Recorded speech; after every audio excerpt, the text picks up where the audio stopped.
Hey guys, welcome in to this special edition of our YouTube video. We're going to do our first mock draft of the year. Also going to have a fun discussion on Melvin Ingram. And so we'll get started on that right away. But first and foremost, Tyler, how you doing, man? Doing great. My haircut's awesome. Man, I don't know what he was thinking with that haircut. Oh man. uh, I don't know. I think it almost feels like rookie hazing. That was my first thought as well. But you remember the Tim Tebow haircuts from back in the day? I'm just glad it wasn't Yeah. that kind of thing. But Yeah, we'll have to see. Alex, how you doing, man? I'm doing good. And listen, I think people are being unfair to Justin Herbert. Some people just don't care about how they get their haircut. And you know what? That's perfectly okay. All right. I only get my haircut like every 2 or 3 months, and Steven guffawed at that idea. But some people just want to get a cut and then grow it again, and that's probably what Justin's gonna do because he hasn't gotten a haircut since like 2017, 2018. So first time for him in a while. Yeah, I can't say I blame him. I've been there with my beard. I've never been there with my hair where I've like cut it all off like that, but I've definitely been there with the beard. Anyway, so we'll move on to the actual topic of the day. So I wanted to talk about Melvin Ingram because I feel like this really, his contract and his future with the Chargers is really going to be like the key decision in terms of where the Chargers go in the draft. Because if they don't keep him around, then obviously edge is going to be a huge need. If they do, then it pivots to corner, offensive tackle, things like that. So I wanted to bring up this tweet from our good friend Michael Peterson, who writes for Bolts from the Blue, and he was kind of comparing Melvin Ingram and Uchenna Nwosu for this team. And Nwosu in 4 starts this year, 45% of the snaps played, has 22 tackles, 3 tackles for loss, 3.5 sacks, 2 passes defended, 8 quarterback hits, and 1 missed tackle. In 6 starts and 52% of the snaps, Melvin Ingram has 8 tackles, 0 tackles for loss, 0 sacks, 2 passes defended, 1 interception from week 1, 4 quarterback hits, and 1 missed tackle. So you can kind of see from the numbers that really, Melvin Ingram isn't making a huge impact. And, we all know about his leadership skills, but it's just not showing up in the box score. So he's a free agent after this year. Tyler, we'll start with you. Do you re-sign him? Like what is your stance on keeping Melvin Ingram around for this team? I think the first thing just with those stats, it's okay. He's underperformed quite a bit, but I do have to say that Uchenna Nwosu, all of his numbers have come with, or at least in those starts, have come with Joey Bosa playing at least, whereas Ingram has played some games without him. For sure. So I do think Ingram is going to have his numbers increase just because Joey Bosa returns, or even because Chris Harris returns and makes the coverage team better. That being said, I think he returns depending on whether Lynn returns or not, which is kind of odd. But I think they're so loyal to him. Clearly, Ingram, wanted to stay with his team. He had an issue with his contract in the offseason, but he still, showed up, coached the other players. Anthony Lynn said, "Oh my God, I love this guy. I want to keep him forever." And Ingram says he wants to be around forever. Right. So I do think if Lynn sticks around, I do think Ingram sticks around, although he'll be at a much lower cost than he would have been, or at least that I thought he was going to be at the beginning of the year. That said, if they clean house, if Lynn's gone, maybe even just if Bradley's gone, I don't know. I think he's gone. I think Uchenna Nwosu has shown enough. I was worried about him last year. Everyone was, "Oh my gosh, after the Denver game, Uchenna Nwosu is the next big thing. He's so good," and then he disappeared. Was not the case this year. He looked really good, way stronger, smarter, and playing like Melvin Ingram did when he was good. So we'll see if Ingram can rebound. But at this rate, what I would do is I would move on, which is sad to say. I really didn't think he'd hit this cliff so fast, but it is what it is. And if you have to pay a guy, north of $10 million or whatever he is end up getting, it's not worth it. There's a lot of guys on this team who really need contracts more than, I didn't even know Forrest Lamp was going to return. Now he's maybe the guy that has to return on this offensive line. So yeah, true. There's a lot of guys that are just all of a sudden earning their contracts like Michael Davis. I mean, we can talk about those things later in the draft, but yeah. I think it's just time to move on, which is sad, but what do you do? Yeah, it is sad. And I mean, before the season, I said that I would have been okay with like doing a franchise tag potentially in 2021 and kind of seeing what would happen. But definitely not okay with that now, because that would be a very expensive 1-year deal for the Chargers. Mhm. Alex, what do you make of Melvin Ingram's impact right now and his future in Los Angeles? Yeah, so he's not having a big impact right now, as obviously indicated by the sack number. Not a ton of tackles. It's just been a tough year for him. The Bosa thing doesn't help, just because, as Tyler indicated, a lot of Bosa's big numbers come with Bosa on the field, and Bosa and Ingram have mostly worked as a tandem. But I would even say that if you go back to the season in which Bosa missed 8 games, I think, or 7 games, back in 2018, I think, Ingram was a little bit more productive in that stretch. So I don't know. I don't know if it's totally because of Bosa personally. But yeah, no, I definitely think it's part of the reason. I would say that his best game was probably Jacksonville. That's where it seemed like he was affecting things the most, even if he wasn't putting up sack numbers. But definitely in the last 2 weeks, 3 weeks, he just hasn't been very visible, and that's been a big problem against 2 divisional opponents. So I would like to see maybe Ingram back if you get him on a cheap 1-year deal. Right now, I don't think he's going to be particularly expensive, just because he's not putting up the numbers, and edge is just it's a position that's based on how many sacks did you get, how many tackles, all that kind of analytical data. That's why people kind of view it as sort of an analytical darling position. But it's definitely a valuable position on the defense. I have to imagine they move on for Nwosu, but I wouldn't mind seeing him back. But yeah, it depends on who's GM, who's coach, or even Tyler said who's defensive coordinator, because that could really change things overnight. Personally, I think they'll go Nwosu and let Ingram walk, or they grab someone in the draft, some maybe high like Kwity Paye, like Steven said, or Rousseau. We'll get to the mock draft in a minute. But I definitely think those would be the guys that are kind of maybe in contention to replace them. Yeah, I definitely agree with you. And like you said, we'll get to that in just a hot second. So I propose, and we talked about this beforehand, but I propose that we do this mock draft with the idea that Melvin Ingram is not on the Chargers in 2021. Works for me. Okay, so we're going to do that mock draft right now. I'm going to share my screen, and we're going to get started. So this is going to be a lot of fun for us. I'm a big time draft addict. Obviously, I wish that the Chargers were contending, but it is what it is. We're going to get started with this. We are only going to do 3 rounds on this mock draft. I feel like that's kind of standard for, all the big time analysts. And frankly, once you get past round 3, it's a lot of guys that we don't really know about right now. So I think 3 rounds is fair, and it's going to be a lot of fun for you guys and a lot of fun for us as well. So let's get it rolling. Hopefully this isn't a weird one. Sometimes you'll get like a weird selection first. Okay. That's okay. That's kind of weird. Jamar Chase in number 3. All right. So I'm going to restart this one over. Yeah, no. That's fine. I think Chase is fine, maybe at 3, but yeah, one of them too is taking Sewell. So yeah, and the Washington football team, is definitely taking a quarterback. But so we're gonna start this over. I figured that this was a possibility, man, but it is what it is. I wish we could start the 2019 draft over and pick some new players. Facts.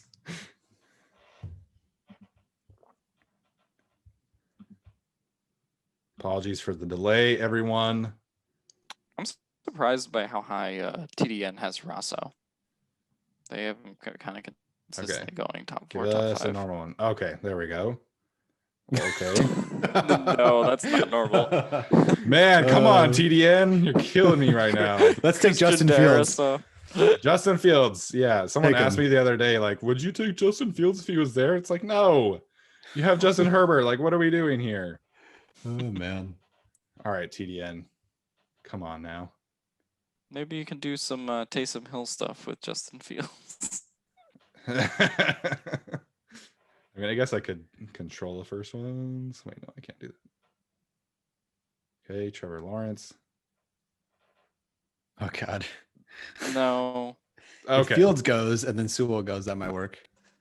Or not. J2 Felly, whatever. We're just gonna go with it and we'll roll with the punches. Okay. We're gonna pretend Oh, Dallas man. Cowboys took Penei Sewell. Okay. That is kind of what we're thinking right now.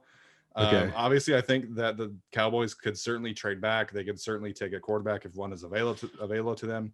But I expect them to take Penei Sewell because he's a generational talent. So this is an interesting discussion right here because Micah Parsons, to me, is the best player on the board right now. To me, there are 3 generational talents in this draft, and that's Trevor Lawrence, Penei Sewell, and Micah Parsons. So those 3 I feel like are in a tier of their own in terms of grade. We know that Tom Telesco likes taking the best player available. I personally don't think that he would take a linebacker, but I just wanted to mention that. So we obviously, if we're assuming that the Chargers are without Melvin Ingram, the debate, in my opinion, is Gregory Rousseau, Kwity Paye, and then Caleb Farley. Surtain went second. So the Caleb Farley to me is an interesting one. If the Chargers are in the Seattle scheme, Caleb Farley is a perfect fit, and he's very intriguing. He's got a high upside ceiling. And then you have Kwity Paye, Gregory Rousseau, the edge rushers. Alex, you've kind of looked at both of them. What do you think between the 2 edge rushers right here? I think Kwity Paye is more of the Melvin Ingram replacement. You've kind of mentioned that he's kind of very physically similar to him. Rousseau, he's very talented, but he's opted out of this season, so we haven't really gotten to see what his development would be this year. So that's kind of tough. He definitely needs a little bit more work on his moves, but if he could get there, I could see the Chargers taking him in the top 5. I could also see Kwity Paye in that position. But personally, even if Melvin Ingram leaves, I think that the need here is really corner. Now Patrick Surtain went number 2. I think that's a bit unrealistic. But even, because really how I think this draft plays out is Lawrence, Fields, then, you could throw Sewell and one more player in there, whether that's Surtain, maybe Jamar Chase. I don't know. You could put any of those guys in there. Micah Parsons, maybe. But that's really how I see it kind of playing out. So I think you have those top 3 plus 1. So then I think the Chargers will have their choice of one of those players kind of in the top 5, whether that's Kwity Paye, Rousseau. If Surtain is off the board, I sort of feel that Farley would be a great fit for the Chargers here. Great 4.3 speed, great outside corner, has great potential, I think, as a lockdown on the next level. Daniel Jeremiah compared him a lot to Jimmy Smith, and I think that's a pretty apt comparison. I think that he can be very good on this team, and cornerback is such an important position. They only have Hayward and Harris under contract next year, and Hayward's looking to be on the downslope right now. I think you go get your number 1 corner. So for me, that would be Caleb Farley with this pick with Patrick Surtain off the board. So for you, Patrick Surtain is above Caleb Farley.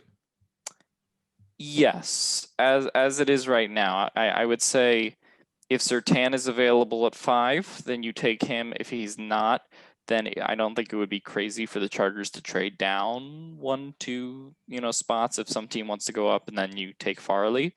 But yeah, no, for me it's Surtain and then Farley. I think at the quarterback position, when you look at the really first 15 picks, those are the 2 guys. Yeah, it's certainly going to be an interesting debate between those 2. And I think Caleb Farley is probably a better fit for a zone scheme.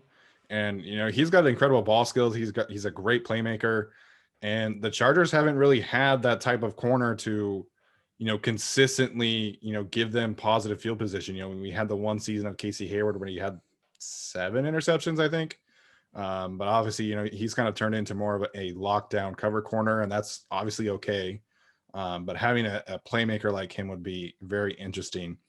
I'm kind of hesitant on Gregory Rousseau. You mentioned the opting out. I'm not going to blame anyone for opting out, but to me, the majority of his production the last year that he played was all about effort, and that's definitely not a knock. He hasn't played the position very much. He's very raw. He's definitely a project. And so to me, when you're taking an edge rusher in the top 10, there's just too many question marks about Rousseau, too much risk there. And so to me, Kwity Paye is the safer edge rusher. I think he's a much more polished pass rusher. He's better against the run. He can do more things in terms of, pass moves and counters and things like that. He's got a great dip and rip. He's got a spin move. So to me, this would be between Kwity Paye, the edge rusher, and Caleb Farley, the corner. Tyler, kind of the tiebreaker here. I think I would take the edge rusher. Alex wants to take the corner. What do you think? Okay, so I'm operating under the assumption that Michael Davis does return. I don't think the Chargers would jump into the draft without, I don't think they would just let Davis go and then assume that they can find their corner. I mean, they probably will. Like if you're drafting 5th, you're probably going to get your corner. But I don't know if they're going to do that. Assuming Ingram doesn't come back, I do think it's edge. I just think, I don't know, this just feels like I'm going to get a guy in the 3rd round to eventually replace Hayward and Davis and have them develop kind of thing, when you just want an edge rusher right away. I do think they're going to end up kind of running back the same 3 corners, unfortunately, and get like their Desmond King sort of guy later on, or not Desmond King guy, but one of their later round guys, maybe round 3 guys. So yeah, I'll go with Kwity Paye here. Sorry, Alex. Oh man, it's all good. I will say, corner is definitely a position that's, historically deeper. You look at my favorite guy, Jalen Johnson, right? 2nd round pick. So you can get corners later on. Edge rushers typically is, 1st round is where you want to spend your capital there. So I think that's a smart decision. So Kwity Paye is the move. Micah Parsons next to the Dolphins, man. Penei Sewell to the Bengals is so freaking irritating. How does that BYU quarterback? He's super good. I have no comment. Okay, JC Horn, the corner right there from South Carolina. He's definitely interesting. Wow, Jalen Mayfield in the 1st. This is the kind of risk. Like the Chargers do need an offensive tackle, right? That's pretty obvious to everybody. So this is the risk that you take in not having, you're not getting your chance at Penei Sewell. All right, so the Chargers are on the board right now. Looking at the board, there are some good offensive tackles. Liam Eichenberg, the tackle from Notre Dame, to me right now, he's my 2nd favorite tackle. I think he's just a mammoth of a run blocker. He's great in pass blocking. I don't think he would be a fit for the Chargers. I think he needs a power run blocking scheme, and the Chargers do too much zone. Right? I don't know if that fits.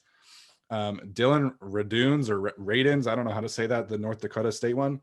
He reminds me just of Brian Bulaga, like same body type, same movement, even wear the same number, green and yellow jerseys. Like the comparisons are crazy. So Raduns would be an interesting one. Obviously we're not going to do an edge. There are some good corners right now. Jackson Carman, I'm not sold on him in terms of the Chargers. I think he's more of a power run blocker as well. Daniel Falele, he is like 6'10". He's massive. Jeez. So I don't know about that. Javon Holland, I would love that one. In terms of like a cover nickel safety hybrid, that would be interesting to me. Walker Little, the tackle from Stanford, is interesting to me as well. Also important to note that when you get into these guys in the 60s, the Chargers have that compensatory 3rd pick, or will likely have that if they want to trade up.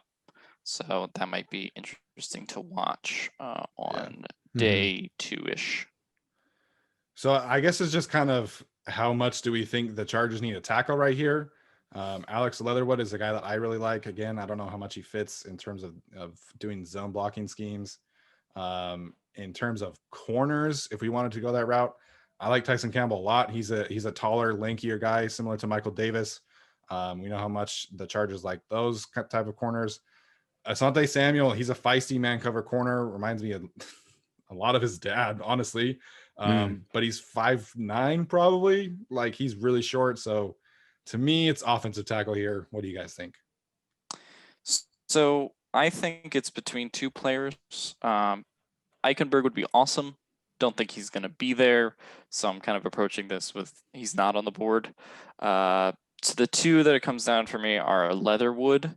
If Leatherwood is realistically there, I think he can play offensive tackle.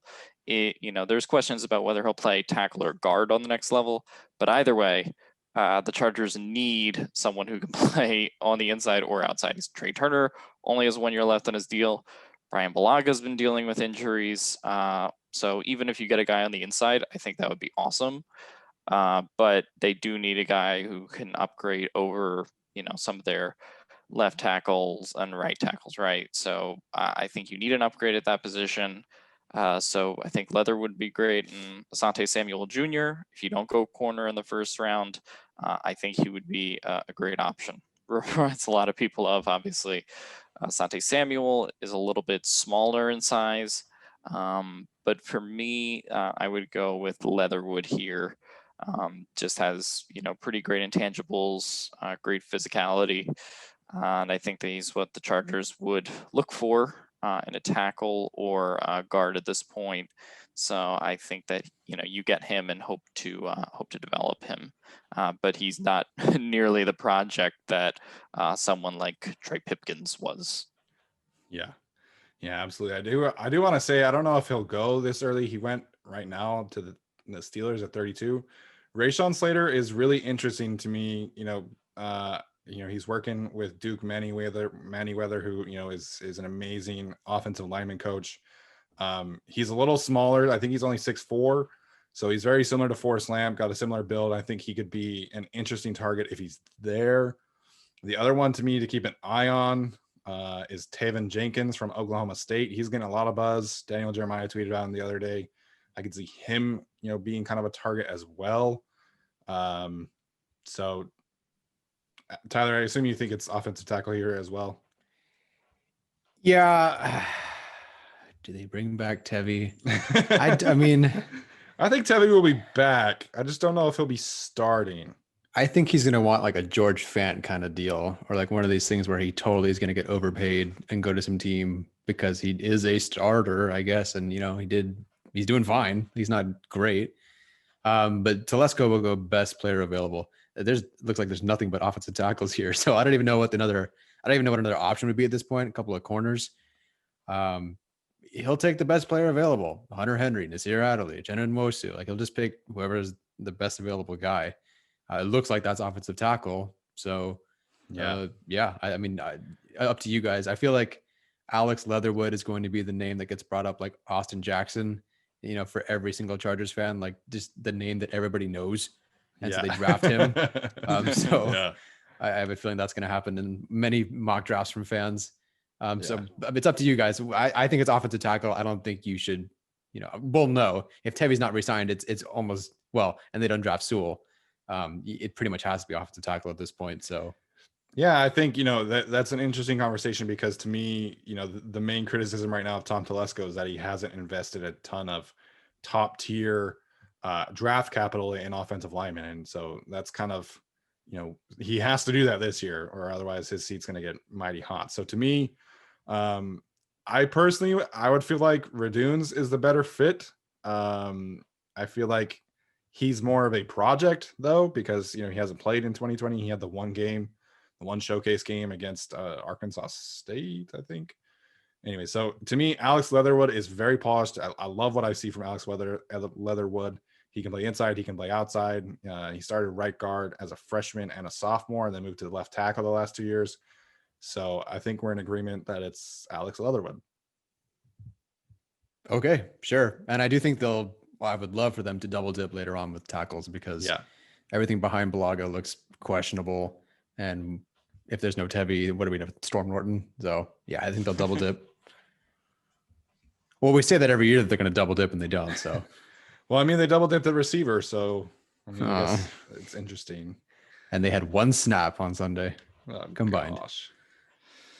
All right. So this second round is going to be interesting because there are some other tackles that I like and other interior offensive linemen that I like in terms of the third round. The Chargers have 2 third-round picks this year because of Phillip Rivers.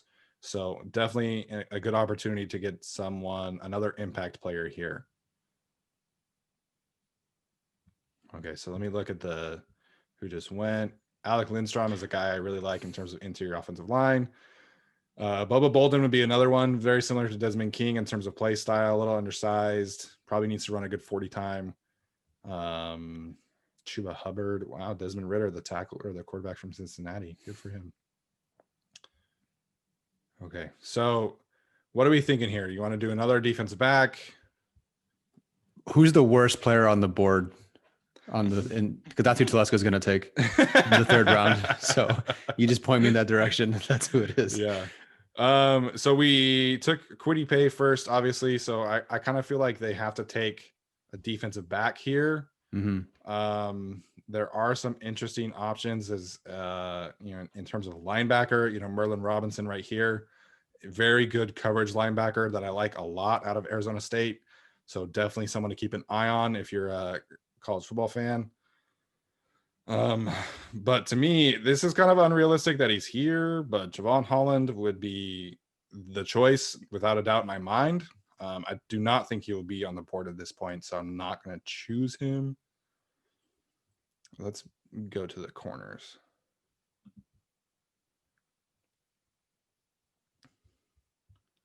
Okay, so Israel Mukaamu, I think. Brave attempt. I don't know. He's the other corner opposite of JC Horn. Very physical. That's how South Carolina likes their corner, exclusively man-to-man. He's got some good ball skills. Gets a little grabby at the top of routes. So he's gotten a few pass interference calls against him. Kerry Vincent, the corner from LSU, again, very lanky, athletic corner. I think that would be my choice because that's kind of, it seems like that's what the Chargers want to do at the cornerback position is get some, 6'1", 6'2" type corners that can, run fast. And that's kind of what Kerry Vincent is. And then the rest, that's kind of a reach to go from 84 to 115. So let me pull up I don't think that they'll go safety. So I'm mostly looking at this for guys who could play in like the nickel, like Javon Holland could play in the nickel. I think and Andre Cisco could play the nickel, at least until Chris Harris leaves. So yeah, I think my choice would be the corner from LSU, Kerry Vincent. Maybe look at a target for Justin Herbert. Sage Surratt, I feel like would be a good insurance policy for Mike Williams. Kadarius Toney is stupid good after the catch. Nico Collins, another guy that I think would be another insurance policy for Mike Williams. Same with Tylan Wallace. Big catch radius jump ball guys. What are you guys thinking? So I would actually go interior defensive line here. Okay. And I'm gonna go with Jalen Twyman, from Pittsburgh. This dude is the best tackle that they've had at Pittsburgh since Aaron Donald. Has some great pass rushing ability. I just think even this usurps a need for me. I know he's technically ranked behind Tyler Shelvin, but he's just such a freak athlete. I would personally go with Jalen Twyman here. I think he is one of the best defensive tackles in this draft, and it's crazy to me that he's in the third round here, but he could also be one of those guys that rises during the combine. I know cornerback is a need, but I also told you guys to go cornerback earlier. So to me, it's best player available here, and I think that's personally Jalen Twyman. Is he much of a run stopper? He's more of a kind of pass rusher, but he definitely has better run stopping ability than someone like Jerry Tillery. He's kind of like a little bit less beefy Aaron Donald, but I think he's very good against the pass and has good run blocking fundamentals, or run stopping fundamentals, I should say. All right, Tyler, do we go best player available, or do you take a corner or a receiver? What are you thinking? Regarding receiver, they do still have a wide receiver 3 issue. I think people are very happy with Guyton this year. He makes some big plays, but otherwise, what's he really done? It's very hard to have a Keenan Allen, Mike Williams, Tyrell Williams trio. Yeah. But they need to get something closer to Tyrell Williams than Jalen Guyton or Tyron Johnson or KJ Hill or Joe Reed. Unfortunately. But I still I don't think they go receiver. But I could totally see them doing it, especially because they have 2/3 or 3/3, whatever the heck it is. But I still think it's that interior defensive line shuffle. I just don't know if what do? You still have Joseph, you still have Tillery, you still have Jones, still have Broughton. Probably gonna resign Square for the 4th time.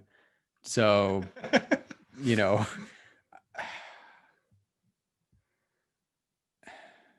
man. My vote is taking the corner from LSU. Mm-hmm. Oh, Alex, I'm gonna. I always have to make things difficult. Well, okay. Technically, I'm giving you your corner again, so I would go corner. I think it's a little too crowded right now for interior defensive tackle, or the defensive lineman. That said, they really do need someone to stop the run because they have a bunch of pass rushers and Linval Joseph, who's got one more year. Is he just 2021? That's it. I think if you were looking for a pure run stopper there, it would be someone like Tyler Shelvin, who opted out of this year. Yeah. I think that would be the guy that you go with, but I just think there's so much upside to Jalen Twyman and what he could become in the NFL, which is why I'm so high on him. But I don't know if there's a way you can really go wrong with this pick. I also like Kerry Vincent from LSU and Uka'amu that we just mentioned. So I would also be cool with either of them. All right. So Kerry Vincent it is. Sounds good. Okay. Tall, lanky corner. All right. There's Mukamama back to back. So we have one more pick. Yes. Oh, they add compensatory picks. They sure did. Oh, great. That's why the Draft Network is mostly the best. Sage Surratt from Wake Forest, definitely someone to keep an eye on, in my opinion. I think he'd be a fantastic replacement or potential insurance policy for Mike Williams. I really like Sage Surratt. All right, so Chargers back on the board. The Draft Network lists interior offensive line, linebacker, receiver, tight end as the main needs right here. I wouldn't hate grabbing a potential weapon here for Justin Herbert, but that's obviously not the best player available. Paris Ford, just going to talk about him. He's probably like the hardest hitting player on defense that I've watched. Like, he's mean. And he kind of gave me some Jonathan Abrams vibes without being such an asshole. So I think Paris Ford would be interesting. I don't know if they'll take a safety. They could certainly double down at tackle here. I think Spencer Brown is super intriguing to me. Former tight end, got a ton of athleticism. I know everybody kind of hates the small school experience because of Trey Pipkins, but Spencer Brown to me is a different kind of beast than Trey Pipkins ever was. You know, his film is incredible to me. Brady Christensen out of BYU. He is the one BYU player that I will be talking about because he is a fantastic offensive tackle. Hunter Long, the tight end from Boston College, really like him. Some good running backs here. Tevin Jenkins, like I mentioned, I don't think that he's going to be here. He's getting first round hype right now. Mijai Sanders, another edge rusher, is interesting.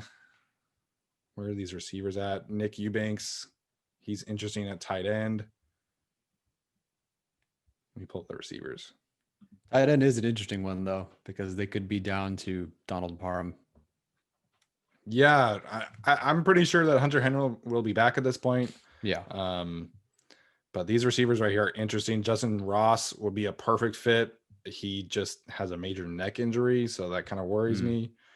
Ronnie Bell, another big receiver that could be a potential Mike Williams insurance policy. Austin Watkins, same kind of thing, but that's kind of a reach right there. Tutu Atwell out of Louisville, man. He would be perfect. Like, wide receiver 3, speedy slot guy. I think Tutu Atwell would be fantastic. I think Shee Smith would be another good addition. And so would Elijah Moore. I'm kind of on the board of taking a receiver right here, just because I think, you know, this is kind of the point where the best ones are taken. What are you guys thinking with this last 3rd round pick? Which safeties are available right now? Just out of curiosity. So there's Paris Ford, like I mentioned, Colby Harville Peel. Richie Grant would be a very interesting one. I think he's got some really good athleticism to him, some good ball skills. Caden Stern from Texas, James Wiggins from Cincinnati, Ardarius Washington from TCU. I have not watched him, but I've been told by other people that he would be a good fit, maybe. So I did my own mock draft, but I had Hamza Nasruddin here from Florida State. I really love his style of play as a safety, but he is no longer on the board. So, all right, let's go back to the top of the board right now.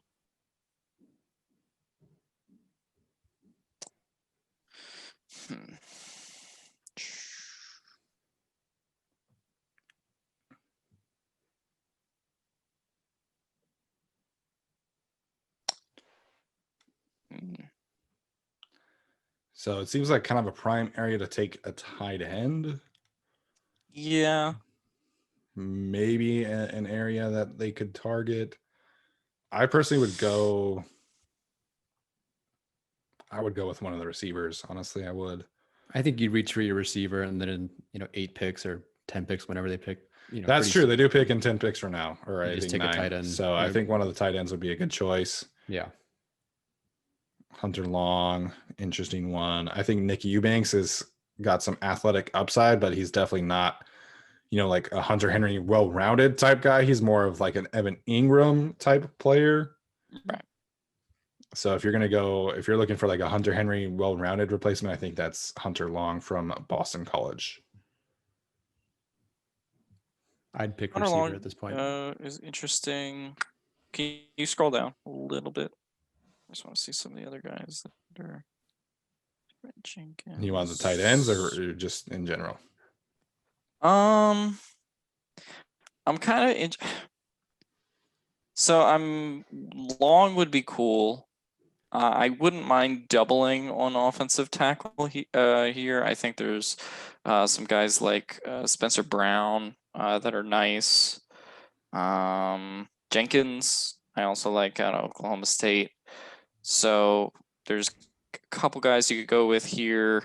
I think I'm going to lean towards Long in this situation, the tight end.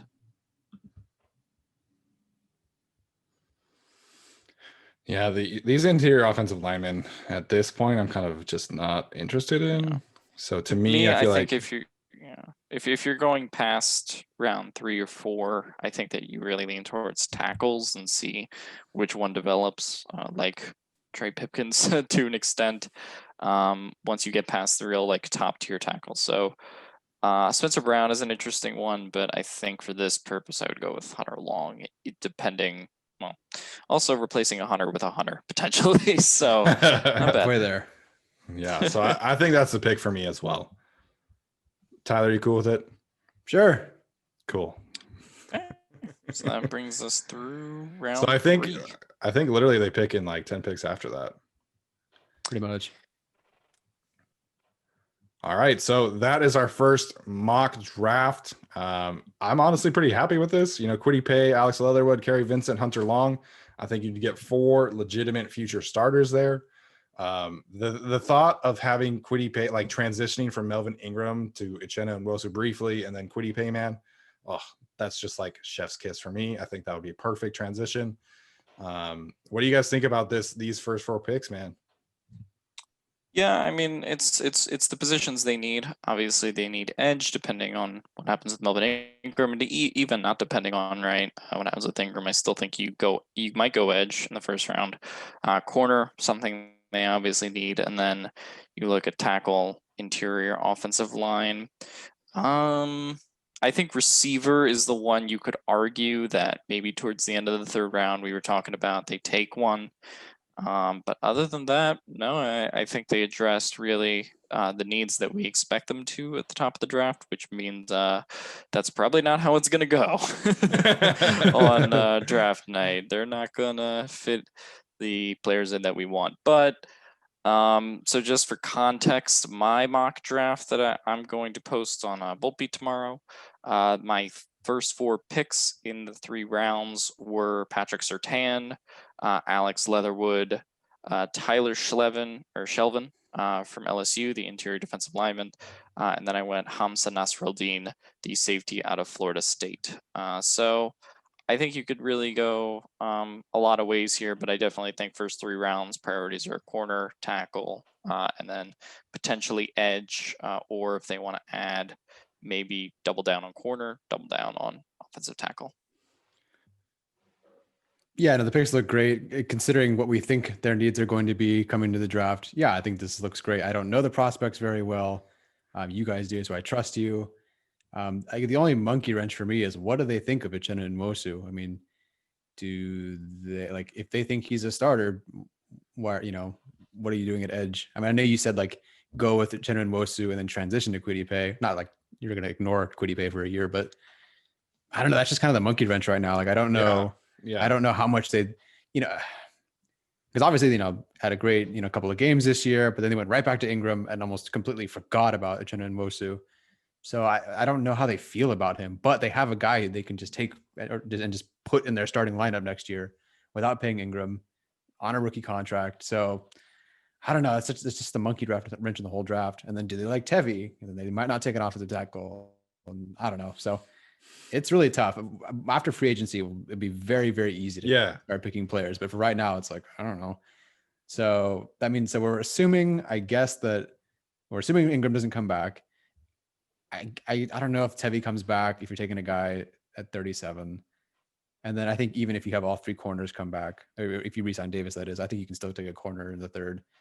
So yeah, works for me. Cool. Sounds good.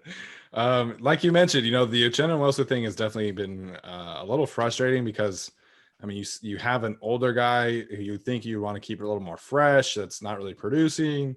And it's just going to be really interesting to see that maybe if they transition a little bit to, giving Uchenna Nwosu 30, 40 snaps, maybe that's something that they explore down the stretch. Mm-hmm. I think that he's deserving of a larger role for this team.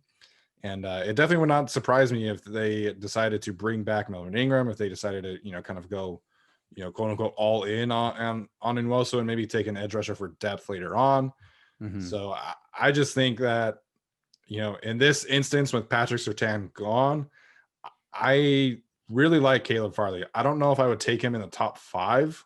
The lack of experience and kind of there is some risk there. I think the upside would outweigh the risk, but it's just, to me, Kwity Paye is a no-brainer top 5 pick. I don't know if that is the case for Caleb Farley, in my opinion. Yeah, the thing I just struggle with in the first round is I really think that it's becoming clear that they kind of need to go corner because of how much the secondary is falling apart. I could definitely go edge, right? Obviously, that's, if you get rid of Ingram or, you don't know quite what you're doing with Nwosu.